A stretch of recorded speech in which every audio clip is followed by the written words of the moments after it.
Dear Patriots, before the news starts, please subscribe to our patriotic channel by clicking the subscribe button. Give us a thumbs up to this video. Don't forget to leave your opinion below in the comments section. Share the news on Facebook and Twitter so you friends see it. Thank you. Perfect. Sean Spicer just got a brand new job that will make Trump proud. It's been a while now since Sean Spicer resigned from the White House. Since then we have had 10 days of Scaramucci and the much more successful Sarah Huckabee in charge. Still, a lot of us have been wondering, where did Spicer go? Now we know. Sean Spicer is not simply retiring or returning to the Navy. Instead, he went and got a job with a company called Worldwide Speakers Group. Politico got their hands on a sample pitch by the company for Spicer. Audiences around the world will benefit from the same candor, wit, and insight that Spicer brought to the White House briefing room. It is good to see Sean Spicer landing on his feet after everything the media put him through. They really treated him like less than a human for their own gain. It's sad, not funny, that the press secretary felt he had to sneak past the reporters just to get home after work. Hopefully, his new job will treat him and pay him far better. And hopefully, now the press won't act like rabid hounds over every move he makes. Either way, I'm sure President Trump is very glad to see his friend and former employee happy and busy once again. Help wish Sean Spicer well by sharing this everywhere and comment good luck.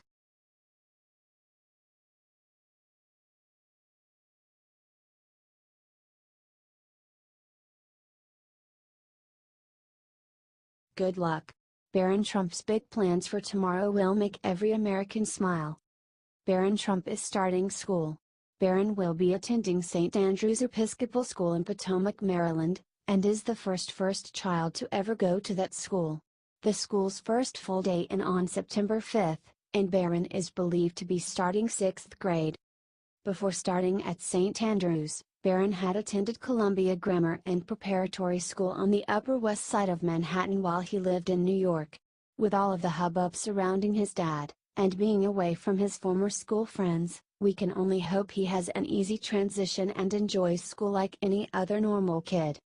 St. Andrews enrolls around 580 students from pre-K to 12th grade, and is known for having a highly individualized curriculum so all kids can learn at their own speed. Melania is highly involved in Barron's schooling and chose St. Andrews personally.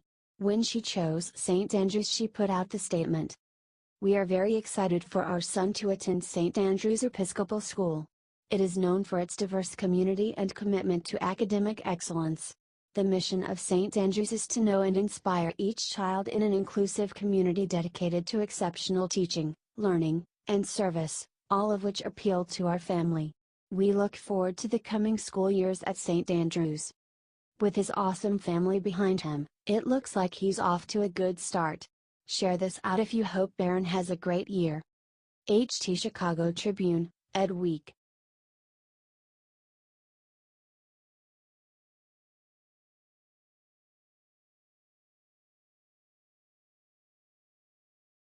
Right after speaking to astronaut, Trump says 4 words that shocked the media to their core. Astronauts Peggy Whitson and Jack Fisher came back to Earth from the International Space Station this weekend. President Trump got to speak to them and congratulate them for their incredible accomplishments while in space, The Hill reports. The White House readout of the president's call to the astronauts is as follows. "They make us all very proud. Exploration has always been at the core of who we are as Americans, and their brave contributions to human spaceflight have continued that great tradition." But here's the best part, the president personally called out Peggy Whitson, who set a U.S. record for longest consecutive days in space at 665 days. President Trump said she was an inspiration to us all, and added, "Especially to young women interested in or currently pursuing careers in science, technology, engineering and math." The especially to young women part is key here. The media and the left in general are always going on about how President Trump hates women or thinks they are less than men. But that couldn't be further from the truth. As this quote shows, the president is proud of the incredible women scientists in this country and he wants to encourage even more. The media definitely isn't going to advertise this one though, so share it loud and proud, patriots. HT The Hill.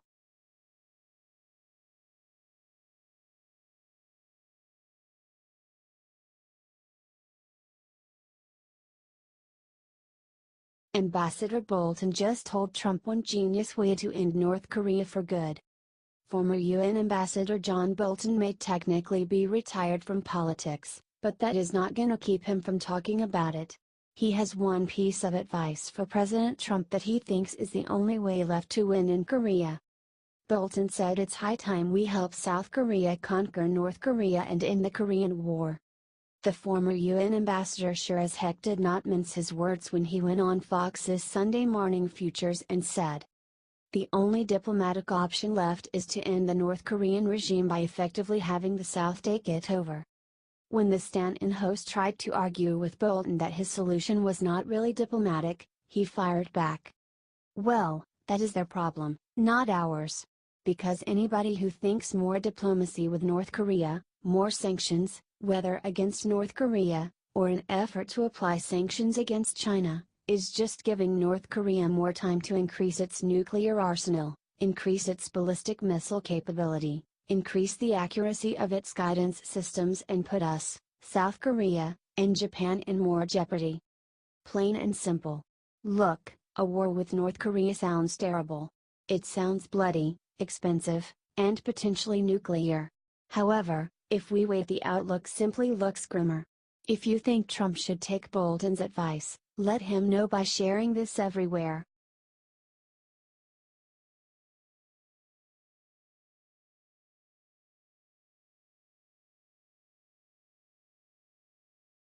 Not again. Hurricane Irma could destroy the state worse than what hit Texas. Another massive hurricane is brewing, just after Hurricane Harvey wreaked so much havoc and devastation on Texas and Louisiana. This one is named Irma, and Florida is in trouble. Governor Rick Scott has declared a state of emergency for every single county in his state. Hurricane Irma is now coming in as a Category 4 storm. His order states, Hurricane Irma poses a severe threat to the entire state of Florida, and requires that timely precautions are taken to protect the communities, critical infrastructure, and general welfare of the state, the order states. While she's expected to go up the East Coast, there's a small chance she could move into the Gulf of Mexico, where Harvey just left.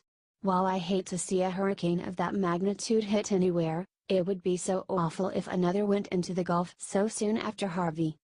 I hope you will share this out everywhere, to warn those in the path of Irma to get out of her path sooner rather than later. We've already seen enough lives lost from one tragic hurricane this year. Please share and comment. Be safe. H.T. The Hill.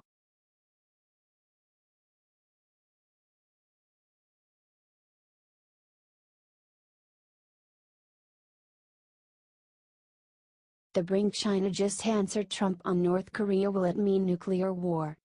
On Sunday, President Trump warned the world that he will consider cutting off trade with countries doing business with North Korea. This proves that Trump does not want war. He hopes to be able to avoid it if at all possible, by really turning the heat up on countries that continue to trade with North Korea. Like China. China's foreign ministry spokesman responded this way, "What is definitely unacceptable to us is that on the one hand we work so hard to peacefully resolve this issue and on the other hand our interests are subject to sanctions and jeopardized." He also said he felt it was unfair.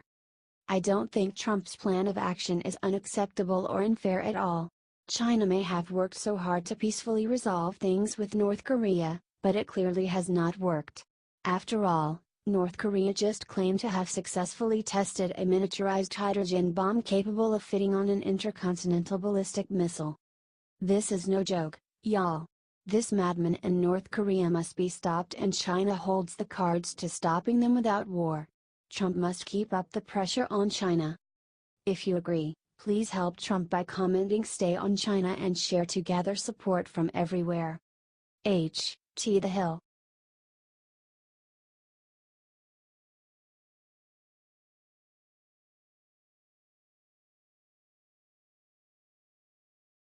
Just this time Jeff Sessions has a huge decision on DACA that will change everything. Today is the day that President Trump promised to announce his final decision on DACA, the unconstitutional executive order Obama made to protect illegal immigrants who came here as children. The president was forced to make the judgment by today after several Republican states threatened to sue the White House if it was not repealed. His decision has now been made, but it won't be Trump delivering it himself. Instead, the White House released an official statement declaring the decision will be announced by Attorney General Jeff Sessions at 11 a.m. EDT. It also clearly says no questions will be answered after the briefing. While Donald Trump has proactively looked for ways to help the recipients of DACA, he also knows the order cannot stand as is.